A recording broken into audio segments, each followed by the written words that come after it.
Hello student, this is Prathamesh and I welcome you all to the Toship tutorial.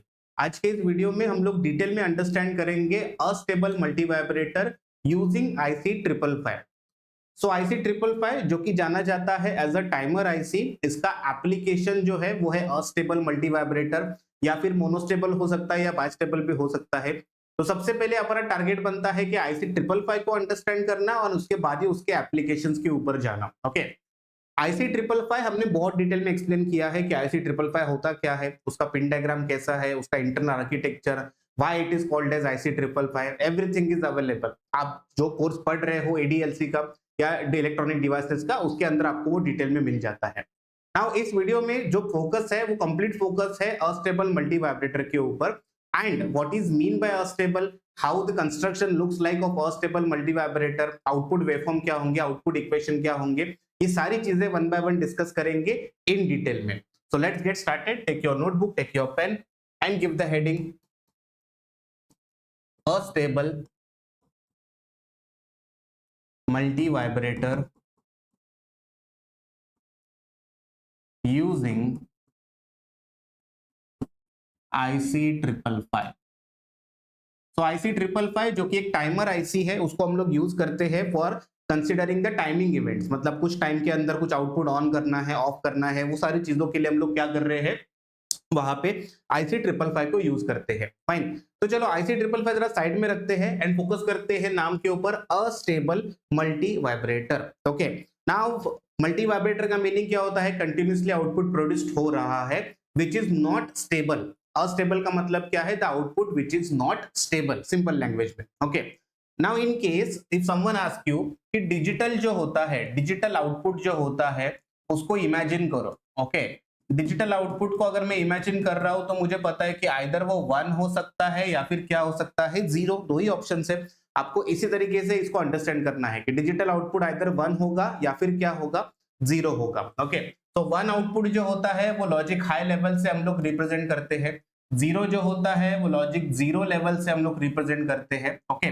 और अगर मेरा output waveform continuously high and low, continuously high and low transition करते जा रहा है, तो इसको मैं बोलूंगा कि ये स्टेबल नहीं है। ओके, देखो सिंपल है ना, मेरा जो आउटपुट है ये कंटिन्यूअसली हाई एंड लो के ट्रांजिशन दे रहा है, इसका मतलब ये आउटपुट स्टेबल नहीं है। ओके, अब ये स्टेबल नहीं है तो इसको हम लोग कंसिडर कर रहे हैं अस्टेबल। ओके, या फिर हम लोग ऐसा बोलेंगे कि इसके जो स्टेट्स है, इसके जो स्टेट्स है, स्टेबल स्टेट जो है, एक 1 एंड 0, 1 एंड 0, 1 एंड 0, ये ऑटोमेटिकली चेंज होते हैं। ये ऑटोमेटिकली क्या होते हैं? चेंज होते हैं। ओके, आपको अलग से कुछ एक्सटर्नल सर्किटरी यूज नहीं करना है इसके स्टेट्स को चेंज करने के लिए। ओके, इसी कंसेप्ट को और एक नाम से भी जाना जाता है जिसको बोला जाता है quasi stable state. Okay, now what is quasi stable state? जैसे मैंने अभी बोला कि आपका आउटपुट जो है, ये जो ट्रांजिशन ले रहा है high to low, high to low, okay, ये ट्रांजिशंस ये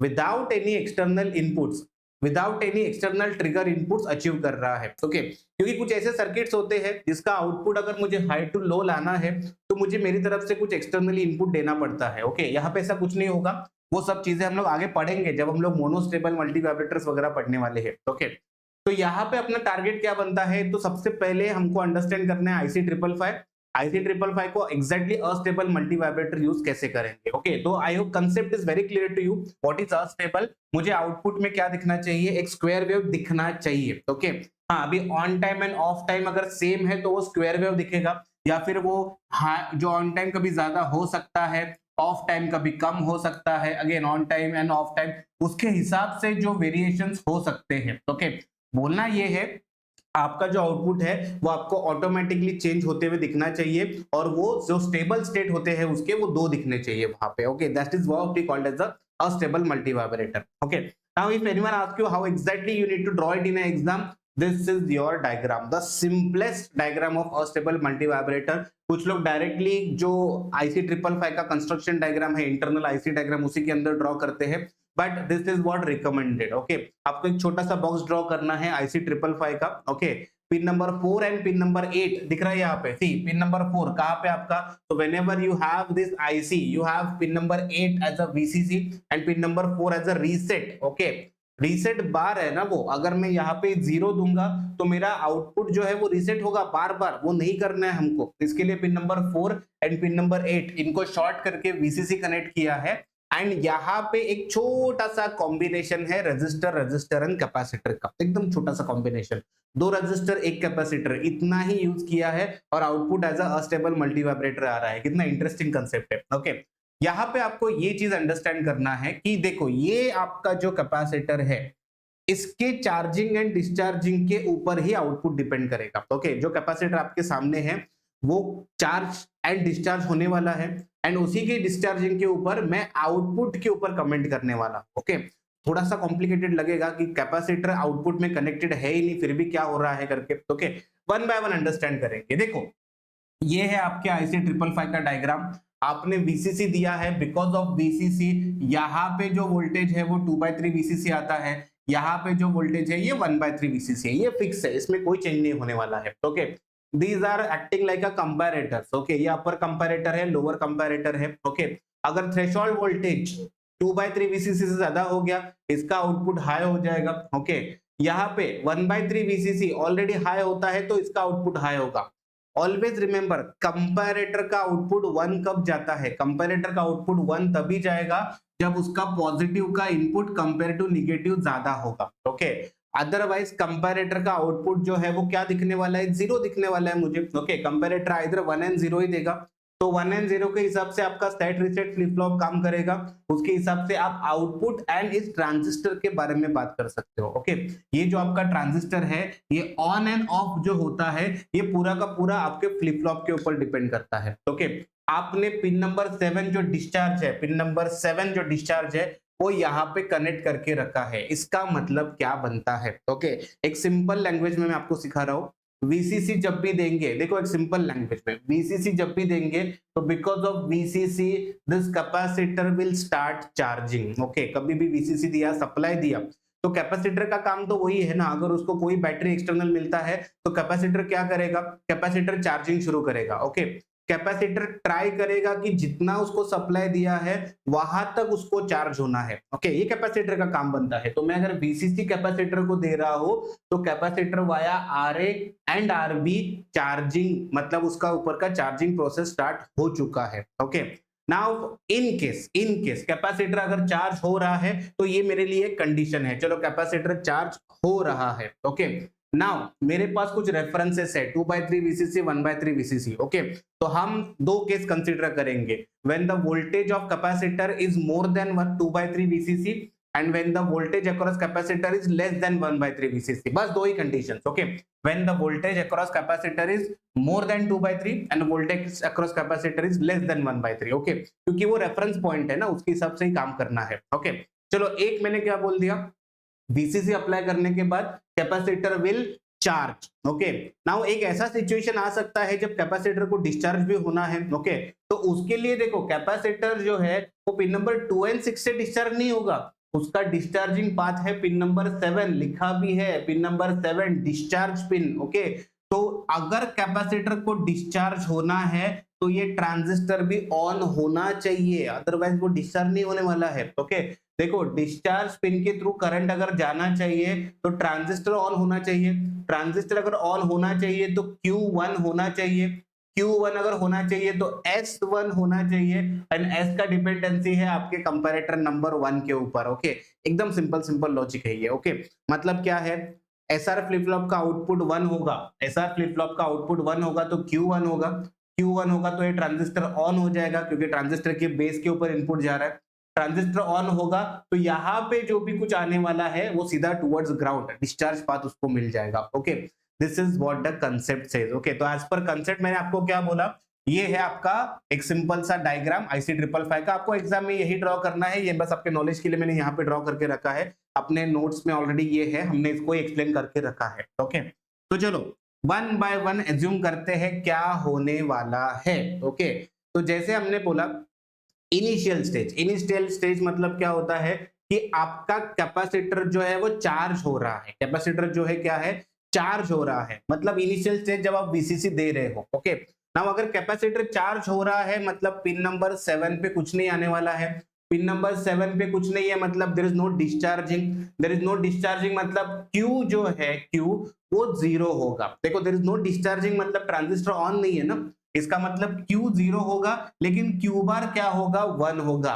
तो इनिशियल स्टेज में जब आपने VCC दिया है, सप्लाई दिया है, कैपेसिटर का चार्जिंग होना शुरू हुआ है, उस टाइम पे आपका Q बार मतलब आउटपुट जो है वो हाई है। ओके, उस टाइम पे आपका आउटपुट क्या है, हाई है। ओके, Q बार आपका हाई कब तक रहेगा, जब तक ये ट्रांजिशन नहीं होने वाले हैं। ओके, तो अभी देखो इनिशियल स्टेज मतलब ये है मेरे लिए इनिशियल स्टेज।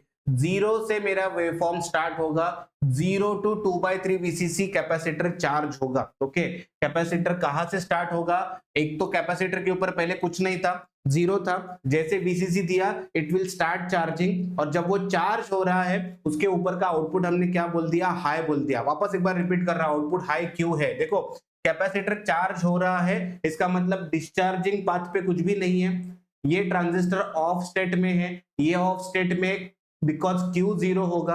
अगर Q 0 है तो ये Q का कॉम्प्लीमेंट है ना, Q बार, तो Q बार 1 ही होने वाला है, तो आउटपुट हमेशा क्या होगा, 1 होगा। Okay, now simple case when the voltage across capacitor is more than 2/3 VCC। देखो इनिशियली कैपेसिटर चार्ज होना शुरू हो गया है, हम एज्यूम कर रहे हैं वोल्टेज जो है वो मोर देन 2/3 VCC, मतलब 2/3 VCC के ऊपर जाने के बाद क्या होने वाला है। ओके, तो एकदम सिंपल 2/3 VCC। ओके, अभी आपका जो वोल्टेज है वो मोर देन 2/3 VCC। ओके, आपने कहां पे दिया है, pin number 2 and pin number 6 पे। ओके, तो पिन नंबर 6 पे मोर देन 2/3 VCC आ गया। ओके, पिन नंबर 2 मोर देन 2/3 VCC। अंडरस्टैंड करो क्या होने वाला है। ओके, इधर 2/3 है, इधर मोर देन 2/3, इसका मतलब कंपैरेटर पॉजिटिव का आउटपुट 1 होगा। ओके, क्योंकि पॉजिटिव के ऊपर वोल्टेज ज्यादा आ गया। ओके, यहां पे देखते हैं प्लस पे 1/3 VCC है, माइनस पे मोर देन 2/3, तो माइनस वाला पोर्शन ज्यादा हो गया ना, तो यहाँ पे 0 आ गया, इधर प्लस का पोटेंशियल ज्यादा है, इधर माइनस का पोटेंशियल ज्यादा है। S इज इक्वल टू 1 होता है तो Q क्या हो जाएगा, 1 हो जाएगा। Q क्या हो जाएगा, 1 हो जाएगा। Q बार क्या हो जाएगा, 0 हो जाएगा। कितना सिंपल था, Q1 हो गया तो ट्रांजिस्टर ऑन हो गया, ट्रांजिस्टर ऑन हो गया मतलब डिस्चार्जिंग पाथ मिल गया। नाउ योर कैपेसिटर जो 2/3 VCC के ऊपर जाना चाह रहा था, it will start discharging. Okay, तो till 2/3 VCC, till 2/3 VCC, 0 to 2/3 VCC मेरा आउटपुट जो है वो हाई है। ओके, मेरा आउटपुट जो मैं डिफाइन कर रहा हूं वो मेरा आउटपुट क्या है, हाई स्टेट में है, high state. Okay, now after 2/3 VCC capacitor starts discharging. Okay, capacitor क्या हो गया, डिस्चार्ज होना शुरू हो चुका है, और ये कब तक जा रहा है, टिल 1/3 VCC। ऐसा क्यों, देखते हैं अभी। ओके, अभी सेकंड कंडीशन में हम क्या बोल रहे हैं, the voltage across capacitor is less than 1/3 VCC। Okay, एकदम सिंपल कंसेप्ट है, पहले मोर देन 2/3 था, अभी बात करते हैं लेस देन 2/3 VCC। ओके, तो लेस देन 2/3 VCC कहां पे जाने वाला है, आप यहां पे बोलोगे। ओके, पिन नंबर 6 पे less than 1/3 VCC, pin number 2 पे भी less than 1/3 VCC। Okay, now less than 1/3 तो 2/3 ज्यादा हो गया, ऑलरेडी प्रेजेंट था बिकॉज ऑफ VCC, तो कंपैरेटर 1 में निगेटिव ज्यादा है, निगेटिव ज्यादा मतलब यहाँ पे 0 हो गया। Okay, less than 1/3 VCC, pin number 2 मतलब निगेटिव पे है, लेकिन 1/3 VCC विच इज मोर जो पॉजिटिव पे है, इसका आउटपुट 1 होगा। S इज इक्वल टू 0, तो Q 0 हो जाएगा, Q बार 1 हो जाएगा। Q अगर 0 है तो ये जो ट्रांजिस्टर है ये ट्रांजिस्टर ऑफ स्टेट में जाएगा। Q 0 है, इसके लिए ट्रांजिस्टर क्या होगा, ऑफ स्टेट में जाएगा, तो आपका डिस्चार्जिंग पाथ ओपन हो गया। ओपन हो गया मतलब क्या, कैपेसिटर जो डिस्चार्ज हो रहा था वो अभी क्या हो जाएगा, वापस चार्जिंग, मतलब क्योंकि ये तो अभी क्या हो गया, बिकॉज ऑफ ट्रांजिस्टर ये डिस्चार्जिंग पाथ ही क्लोज हो गया ना, तो ये कैपेसिटर अगेन टुवर्ड्स VCC के लिए कोशिश करेगा चार्ज होने के लिए, लेकिन उस टाइम पे आपका जो आउटपुट है, ओके देखो Q अगर 0 है तो Q बार क्या होता है, 1 होता है। अगेन अपना चार्जिंग वाला कंसेप्ट। ओके, तो आई विल अगेन कंसिडर यहाँ पे मेरा आउटपुट 0 होगा, वापस टिल 2/3 VCC, जब तक 2/3 VCC नहीं आता तब तक मेरा आउटपुट जो है वो हाई रहने वाला है। Okay, so this is how exactly we get the waveform. Okay, so from 2/3 VCC to 1/3 VCC, output will be 0. 2/3 to 1/3, output will be 0, and from 1/3 to 2/3, my output will be high. Okay, this is how exactly you can draw the graph for the astable multivibrator. ऐसे उसका graph आता है, बहुत easy है। Okay, मतलब 0 to 2/3 जब जाने वाला है आउटपुट हाई है, ओके दिख ही रहा था, एंड जब 1/3 के हिसाब से जाता है तो आउटपुट क्या आता है, लो आता है। ओके, नाउ यहाँ पे आपको और क्या क्या एक्सप्लेन करना होता है, ये तो आपने चलो इसका कंसेप्ट बोल दिया कि ऐसे होता है करके, और आपके लिए इंपॉर्टेंट क्या होता है, आपके लिए इंपॉर्टेंट होता है इसके इक्वेशंस। ओके, तो आपको करना क्या है, एक तो सबसे इंपॉर्टेंट आपको ये चीज ध्यान में रखनी है कि कैपेसिटर चार्जिंग डिस्चार्जिंग हो रहा है। ओके, तो हमको अगर इस सर्किट का आउटपुट एक्सप्रेशन लिखना है तो मुझे कैपेसिटर का वोल्टेज का फॉर्मूला यूज करना पड़ेगा। ओके, मैंने यहाँ पे एक सिंपल सा इक्वेशन आपके रेफरेंस के लिए लिख के रखा है, वोल्टेज अक्रॉस कैपेसिटर। तो वोल्टेज अक्रॉस कैपेसिटर का फॉर्मूला होता है फाइनल वोल्टेज, मतलब जो कुछ फाइनल वोल्टेज जाएगा, plus initial voltage minus final voltage e raise to minus T upon RC. Okay, this is your reference formula. Okay, this is your reference formula, क्योंकि यही formula use होता है voltage across capacitor के लिए। Okay, now आपके पास दो timing है, ये है आपका टी ऑन और ये है आपका टी ऑफ। ओके, देखो T on and T of. Okay, T on T of, T on T of. Okay, तो आपको टी ऑन अलग से कैलकुलेट करना है, टी ऑफ अलग से कैलकुलेट करना है। ओके, टी ऑन मतलब कैपेसिटर चार्ज हो रहा है, टी ऑन मतलब कैपेसिटर चार्ज हो रहा है, तो via VCC R A R B and C वो चार्ज होगा। टी ऑफ मतलब कैपेसिटर डिस्चार्ज हो रहा है, तो capacitor via only RB discharge हो रहा है, आर ए का तो वापस कुछ भी कंसिडरेशन नहीं है। ओके, चार्जिंग करते वक्त VCC R A R B, discharging के वक्त कैपेसिटर के थ्रू आरबी के थ्रू सी 7 नंबर पिन के थ्रू वो डिस्चार्ज हो रहा है। ओके, तो यहां पे मैं लिखूंगा for T on. Okay, for T on अगर मैं यहाँ पे टी ऑन सब्स्टिट्यूट कर रहा हूं तो देखो सब्स्टिट्यूशंस क्या होंगे। Okay, now voltage across capacitor, voltage across capacitor will be 2/3 VCC। Fix है ना, वही है टी ऑन में वोल्टेज अक्रॉस कैपेसिटर कितना जा रहा है 2/3 VCC। Okay, is equal to final voltage, capacitor always try करेगा VCC तक चार्ज होने के लिए, तो is equal to final voltage है VCC plus initial voltage on capacitor. 2/3 जाने से पहले कैपेसिटर के ऊपर इनिशियल वोल्टेज कितना था 1/3 VCC, सो आई विल रे 1/3 VCC minus final voltage, final voltage तो VCC है, e raise to minus T on upon R into C. R मतलब क्या होता है, देखो टी ऑन चार्जिंग जब हो रहा था तो capacitor R A plus R B के थ्रू चार्ज हुआ। ओके, तो आर के जगह पे मैं लिखूंगा R A plus R B multiplied by जो सी एज पर फॉर्मूला है वो। Okay, this is how the simplification work. Okay, ये है आपका फॉर टी ऑन। ओके, अभी इसमें आप अगर ठीक से देखोगे, देखो 2/3 VCC, VCC plus 1/3 VCC minus VCC again, तो 1/3 माइनस 1 है यहाँ पे, फिर VCC कॉमन निकल जाएगा, e रेज़ टू के फॉर्म में है।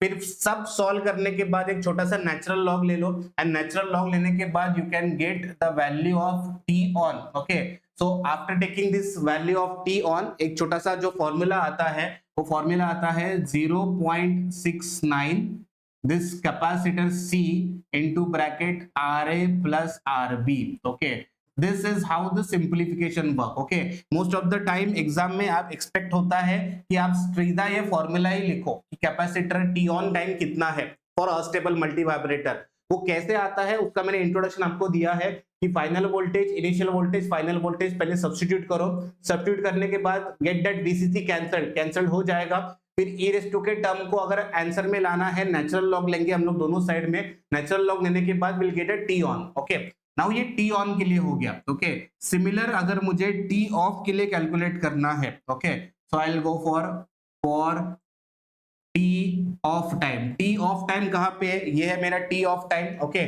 Now again for T of VC, VC मतलब वोल्टेज अक्रॉस कैपेसिटर कितना है 1/3 VCC। अभी फिलहाल टी ऑफ की बात कर रहे हैं, वोल्टेज अक्रॉस कैपेसिटर कितना है 1/3 VCC इज इक्वल टू, ये चीज इंपॉर्टेंट है, अभी जब डिस्चार्जिंग हो रहा है कैपेसिटर का तो फाइनल वोल्टेज कितना आएगा, 0 आएगा ना, क्योंकि जब चार्जिंग हो रहा था तो वो VCC तक जाता है, डिस्चार्जिंग होता है तो वो 0 तक आएगा। So this final voltage is 0 plus again initial voltage. Now initial voltage of capacitor कितना था, नाउ डिस्चार्जिंग 1/3 पे आने से पहले इनिशियल वोल्टेज कितना है 2/3 VCC, so I will get 2/3 VCC minus final voltage is 0 e raised to minus t of upon r। Now देखो discharging के टाइम पे मेरा जो कैपेसिटर है वो ओनली RB के थ्रू डिस्चार्ज हो रहा है, ओके।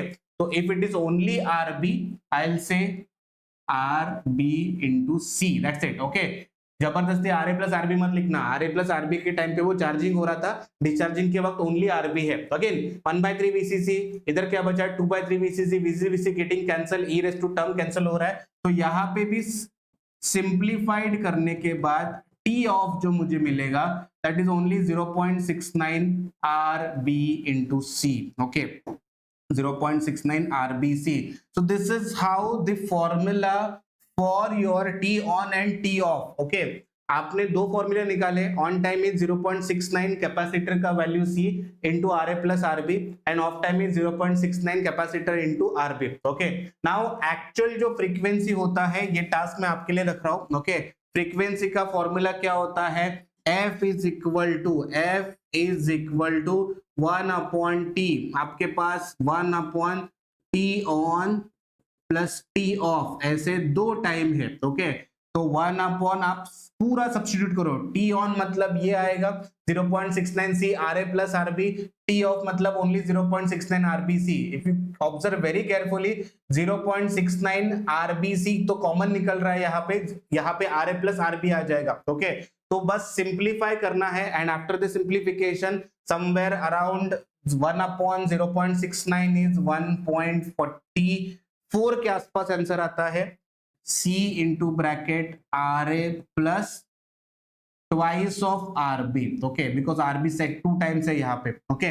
वो 1/0.69 का 1.44 आंसर आएगा। बॉटम में क्या बचा, C into bracket RA plus RB and also you calculate duty cycle, okay. Duty cycle का फॉर्मूला होता है T on upon T on plus T off, okay.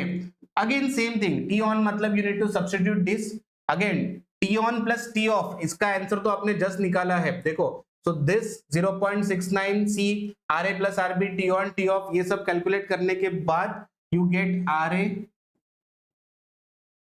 Plus RB numerator में, डिनोमिनेटर में RA plus twice of RB, okay, yeah, as it is RA plus twice of RB, that's it, okay। So this is how exactly astable multivibrator के multiple equations बनते हैं और इतना अपने को solve करना है, okay। थोड़ा सा कॉम्प्लिकेटेड लगता है लोगों को, ओके, लेकिन एट द एंड में तुमको बस एकदम सिंपल चीज बताऊंगा। IC 555 आप जब VCC देते हो, VCC देने के बाद ये कैपेसिटर चार्जिंग होना शुरू हो जाता है, ओके। कैपेसिटर कहां तक जाएगा, 2/3 VCC तक जाएगा, ओके। वो जब तक 2/3 VCC तक जा रहा है उसका आउटपुट जो है, सर्किट का आउटपुट जो है वो 1 आता है, ओके। जैसे 2/3 VCC पे चला जाता है that capacitor immediately start discharging via this transistor, और जब डिस्चार्जिंग होता है तो इसका जो आउटपुट आता है वो आउटपुट 0 आता है। So this charging and discharging produces a unstable state of output which is called as a stable state, और ये almost like a square wave दिख रहा है, almost like a square wave। अगर मेरा on time end of time में दोनों को सिमिलर बनाता हो, ओके, जितना ऑन टाइम है उतना ही ऑफ टाइम, मुझे बस वो डिस्चार्जिंग का जो टाइम है उसको थोड़ा एक्सटेंड करना पड़ेगा। ऐसा अगर हम लोग रखते हैं तो similar circuit can be use as a square wave generator also. So IC 555 यहाँ पे हमने अंडरस्टैंड किया है इन अस्टेबल मोड, ओके। आगे अपना टारगेट बनता है कि मोनोस्टेबल क्या होता है, उस हिसाब से हम लोग बढ़ेंगे, ओके। तो यहाँ पे along with diagram these equations are mandatory, exam point of view these two equations on time and off time, frequency and the duty cycle, ये 4 equations आने चाहिए, वो लिखने ही है एग्जाम में, ओके। सो आई होप आपको अस्टेबल मल्टीवाइब्रेटर समझ में आ चुका है। वापस मिलेंगे किसी नए लेक्चर में नए कंसेप्ट के साथ। Till then keep learning, keep practising. Thank you.